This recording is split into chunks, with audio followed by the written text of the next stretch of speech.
Ohio State practice recap. Let's talk about the defense.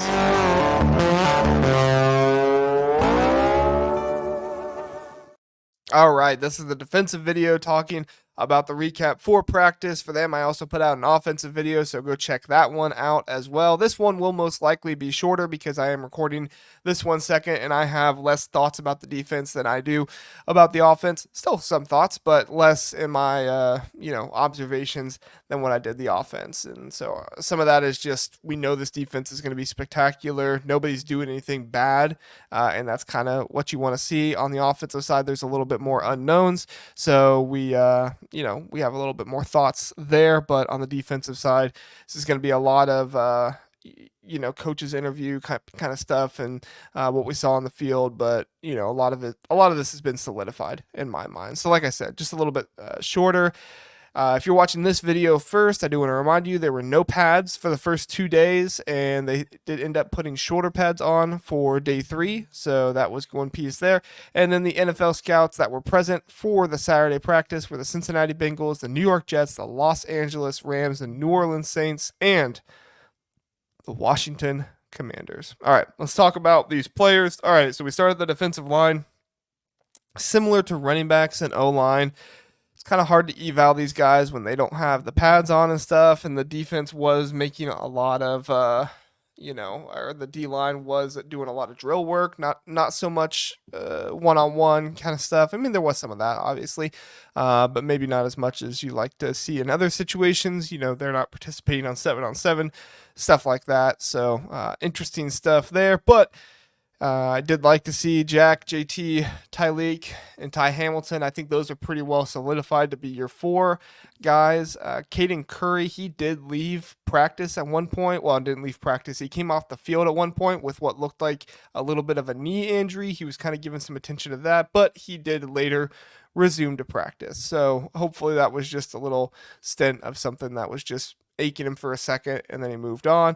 Guys, if there's anybody that is going to battle Ty Hamilton for that defensive tackle spot, I think it's going to be Kayden McDonald. Kayden McDonald has had a very good first few days of camp. He's been disruptive in both one-on-one team drills and reinforcing the coach's earlier mentions and his potential impact. I mean, he has been somebody that is always listening, is always in the ear of the coaches, trying to get and obtain information from them on him. Even in the drill work situations, you just see the maximum effort from him. Not that you're not seeing maximum effort from other people, but you just see it a little bit more with him. And so he's just having a great practice so far.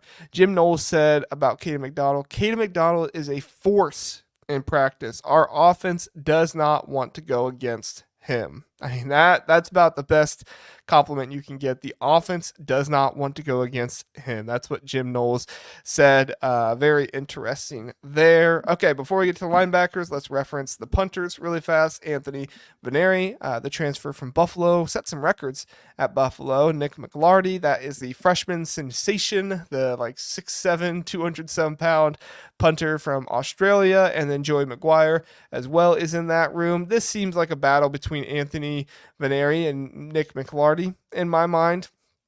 McLarty more of the powerhouse punter, which Veneri's got a really strong leg too. It's not like he doesn't, but he's a little bit more accurate in my mind than Nick McLarty is. So both very good punters. We'll see who the starter is, but this is interesting to me and something that I'll be tracking a little bit. I understand it's not interesting for everybody else, so I'm not going to spend very much time on it, but interesting for me, so I'm going to at least mention it.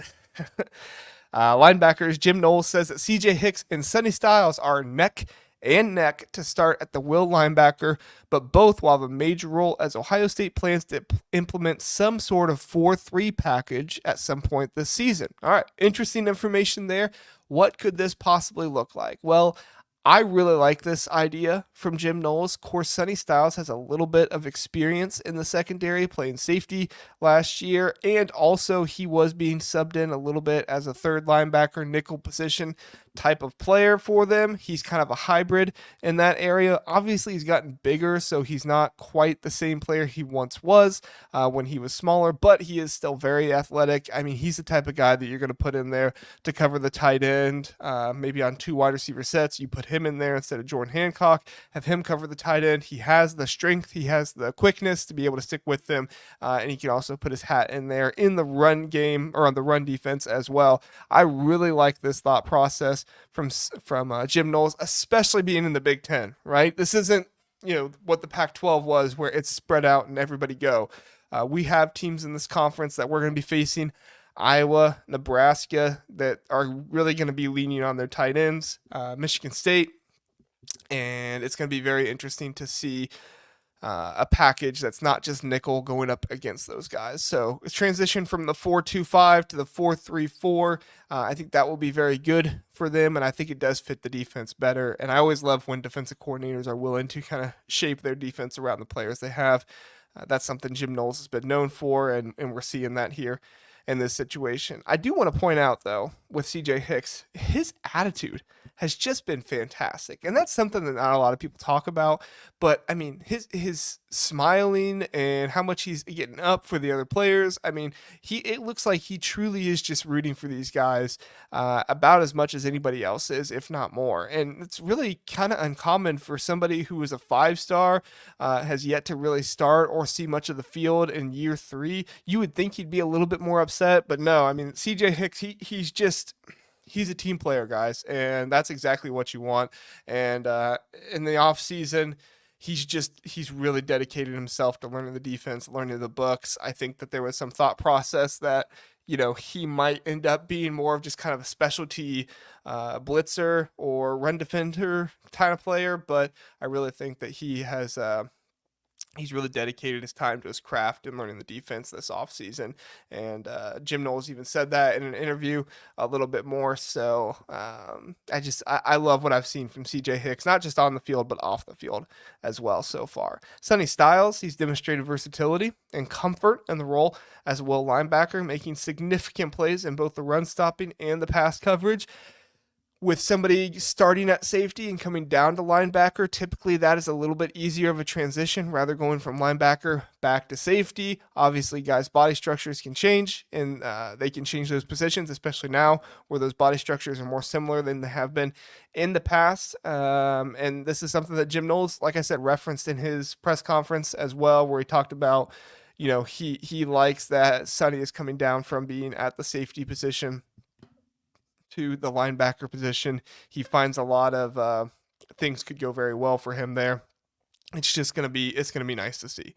Sophomore linebacker Arvell Reese intercepted a pass and applied multiple quarterback pressures as a blitzer. Gabe Powers has been doing well out there. I think he'll be your backup Mike linebacker, but I'm interested to see what they do with Arvell Reese this year. Are they going to use him in some blitz packages? Are they going to use him a little bit as a hybrid defensive end linebacker type of guy? I really want to see what they're going to do with him. I love the idea that Burr mentioned, and I really, really hope Jim Knowles has listened to this. I love the idea that Burr mentioned to put Arvell Reese out there as kind of like a hybrid linebacker defensive end, put JT, Tyleek, and Jack on that line, and if you need to, you can move JT into the inside. He can play a little bit more defensive tackle. He has the strength, he has the athleticism to be able to do that, and he has the power and the bull rushing ability to do that as well, especially in passing situations. You can get away with doing that, and if the team tries to run hurry up and keep you in that same position there, I don't think it would be a huge detriment. So I'm all for that. All right, the corners. Let's start with Jordan Hancock. He has been fantastic. Jordan Hancock had Jermaine Matthews Jr. repping behind him, and he has accepted the challenge. He's just been fantastic. I mean, this is like the only part of this idea of putting more linebackers out there that I hate, because Jordan Hancock has just been so good. And it's hard to imagine taking him off the field, but in certain times it would make sense, especially for Sonny Styles, who has had a little bit of that ability there as well. But I mean, whenever Jordan Hancock is on the field, he's going to be very, very good. Like I said, he's been fantastic, tipping a pass from Julian Sayin to Caleb Downs for an interception, strong coverage, tackling ability in the slot. Again, they're mostly thudding and stuff like that right now, but just to see him going into the tackles, setting his feet, he's not back on the back of his feet and waiting for the other guy. He's attacking and he's getting into the players.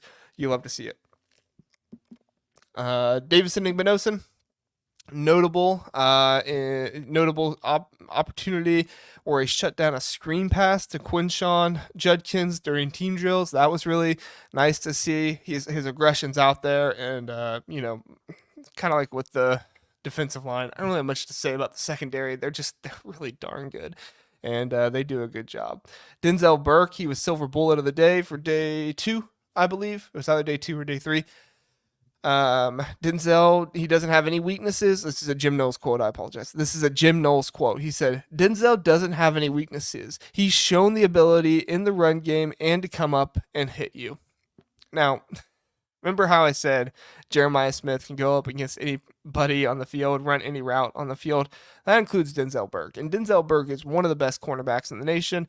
And Jim Knowles is right. There is nothing on the field that Denzel Burke can't do. He can come up and play in the run game. He can break apart a pass. He can swim by a block by a receiver. I mean, he is one of those guys that no matter what is happening on the field, he is going to be an answer for that to happen. Lorenzo Styles Jr., he did miss the end of spring ball with an injury and has been working his way back to 100% participation. He has increased his reps and how much he's been working day by day. Day 3 was when he had the most participation and increased. So I don't know what's going on there. I don't know if Jermaine Matthews Jr. coming over to nickel is because Lorenzo Styles Jr. is hurt. I don't know if it's because they're more comfortable with Aaron Scott on the outside, who he's been impressive as well. Calvin Simpson-Hunt has been impressive. There's a lot of possibilities there. This is one of these situations I'm going to be monitoring a little bit more when Lorenzo Styles Jr. comes back. Is he going to be slotted into that nickel spot and Jermaine Matthews Jr. is going to be repping more on the outside again? Or is this going to be a situation where Lorenzo Styles Jr. takes a back seat to Jermaine in the slot position because they're looking for Lorenzo Styles Jr. to possibly be doing some of this running back role that Patrick Murphy has been talking about? Very, very interesting. We'll see what happens, but this is definitely something I'm going to be monitoring in the secondary, especially in a secondary that just doesn't have that many question marks, right? It's nice that basically the one big thing that you are monitoring for this team or for this secondary is what's going to happen with the backup slot position. I mean, if that is your biggest concern with the secondary, I think you're doing okay. Finally, safeties, Caleb Downs, Lathan Ransom. I mean, these are the obvious starters, and they've just been great. Jim Knowles was talking about Lathan Ransom and just how much he's grown, how aggressive he was when he first got there, and he's been able to maintain that same aggression, but also he's using it in such a way that is better for him, better for his teammates. He's not biting on stuff as much. We'll see how it goes when they get in season. But really the biggest question is who is going to earn the 2 deep spot for these safeties right now. Malik Hartford will most likely be the backup for Caleb Downs. That's what I would personally think. However, Jaden Bonsu, Keenan Nelson Jr., and Jalen McClain are there as well. Don't be surprised if Keenan Nelson Jr. makes the 2 deep with this roster. He could very well be the backup for a Lathan Ransom here in this situation. We'll see. It's really early to tell, but I know safety depth and trying to figure out the 2 deep is definitely something Jim Knowles is working on with these safeties. And that's good for these guys. I mean, you have 2 established guys as the starting safeties right now. So these guys are fighting for the 2 deep spot for the safeties, and I love it. So it's about all I got for the defense. Like I said, defense is going to be shorter than offense. So if you haven't checked out the offense video yet, I did put a link to that in the description. So go check that one out. Follow me on Twitter, JRs_rankings, posting over there. Ohio State football every single day. I post some other stuff every now and then. Try to give you guys some funny but also insightful content over there. The Big Ten Huddle. I do host a Big Ten football and basketball podcast. So if you like football or basketball in the Big Ten, go check that out. We talk a lot about Ohio State, and we are certainly biased against Michigan. So don't worry. You'll certainly find that over there. Michigan fans don't like us very much, and I'm okay with that. I'm just being myself over there. And then the OHIO podcast every Sunday night at 8 o'clock. Come check us out over there. Me, Eric, Chris, Mello, Devin, all those guys. Should be a great time. Looking forward to that again this Sunday night.